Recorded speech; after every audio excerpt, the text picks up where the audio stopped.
Hello, my name is Daniel. Welcome to the channel if you're watching for the first time. Today I have a new video for you where you're gonna learn the difference between this, and this.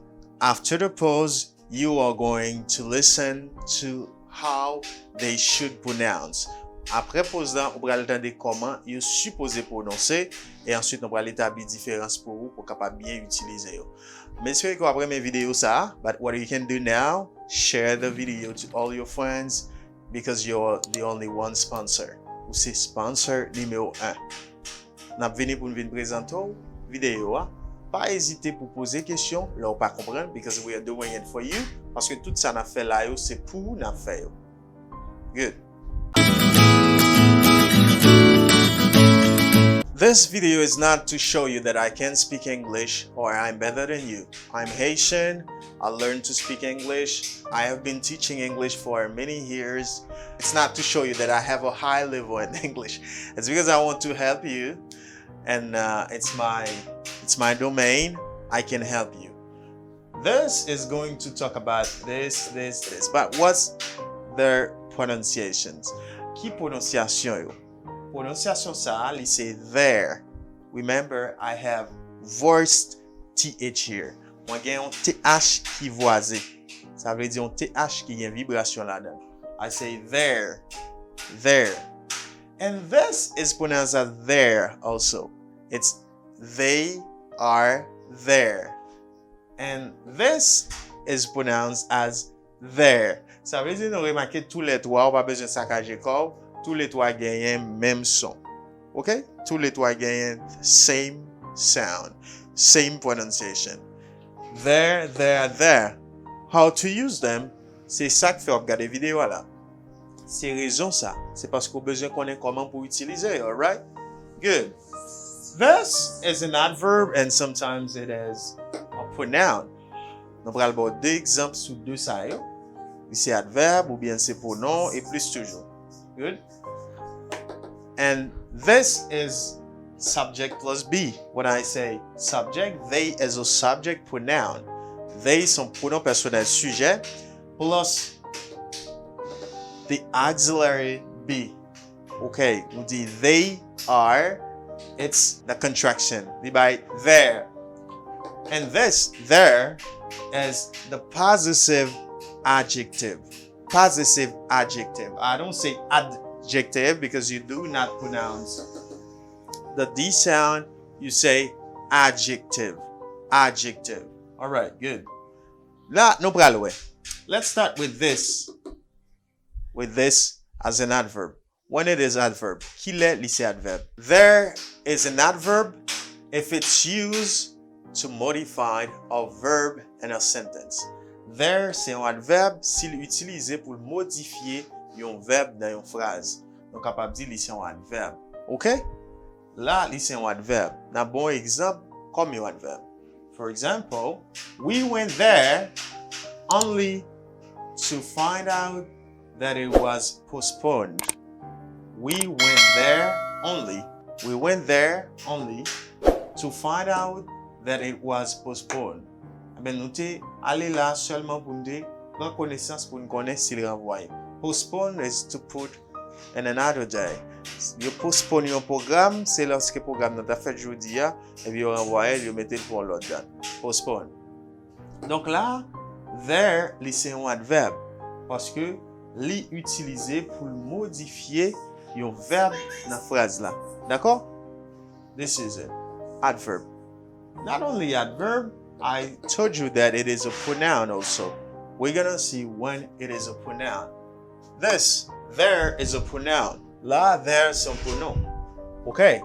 A pronoun. Elle est les pronoms. Qui est les pronoms? There is a pronoun with its use to replace a noun in a sentence. There, c'est un pronom lorsque il remplace un nom dans la phrase là. For example, there are 2 apples on the table. There are. Il y a, ça veut dire, ça suppose gagner un nom là, un nom, et puis moi, il y a un verbe. Donc, non, ça s'ouvre le cas remplacer le bas sujet. Mais there, remplacer non. Mais ça, there, je vois pour non. Par exemple, Il y a plusieurs pronoms. Même genre pronom personnel sujet placé devant verbe pour conjuguer. Donc, eh bien, les joueurs le pronom là, there are 2 apples on the table. Ça veut dire qu'il y a 2 pommes sous table là.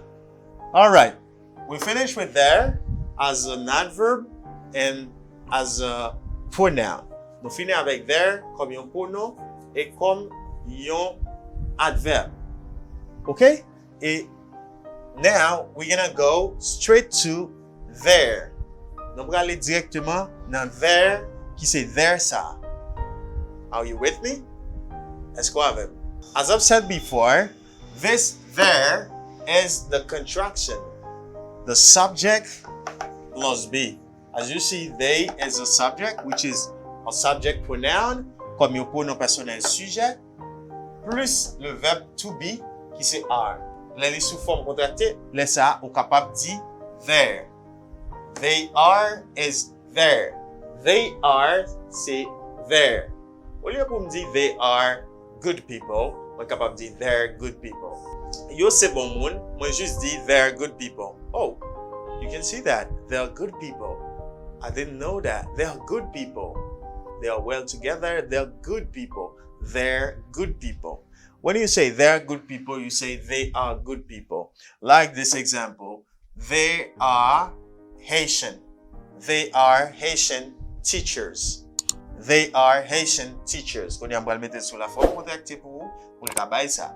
They are Haitian teachers. They're good people. Now I'm gonna take off A and then I put apostrophe. On mette apostrophe. On dit they're Haitian teachers. You say professeur haïtien.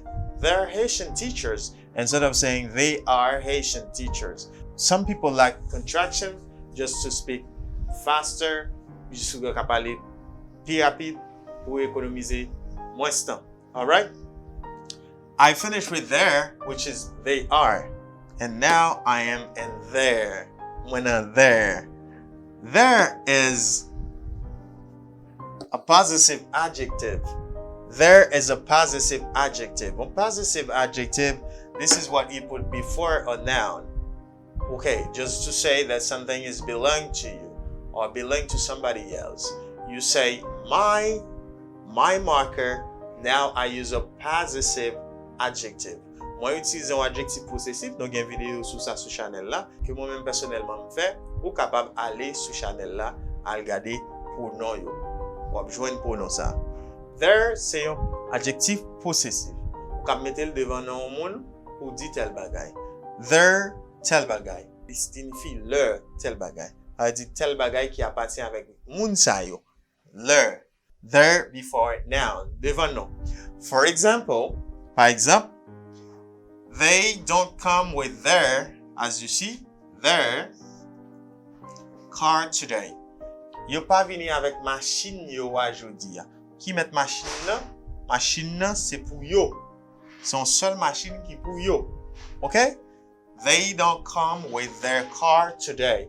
Quand on bagay parti avec plusieurs moun, on dit leur téléphone pas yo. Avec son seul téléphone qui pour yo, on dit their telephone. Mais quand il appartient à vous-même, on dit my telephone.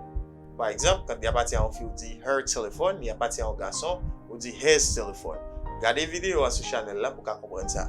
But the problem is people having trouble to identify their. It's because they have same pronunciation. They have confusion.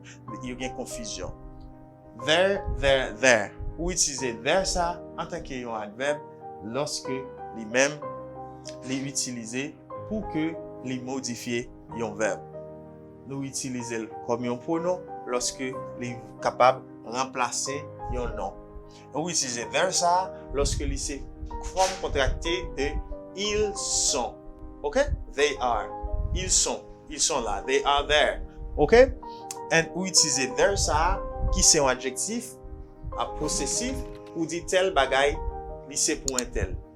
Know you, their names, know you, etc. And then a last example for this is it's their house. Maison ça c'est pour monsieur ça yo n'a regardé là. It's their house. Gen deux monsieur maman qui te kala pour yo, mais on dit it's their house. kay la pour tous les deux. Ou bien monsieur, dame sa yo. It's their house. And when you say their, its subject pronoun is they.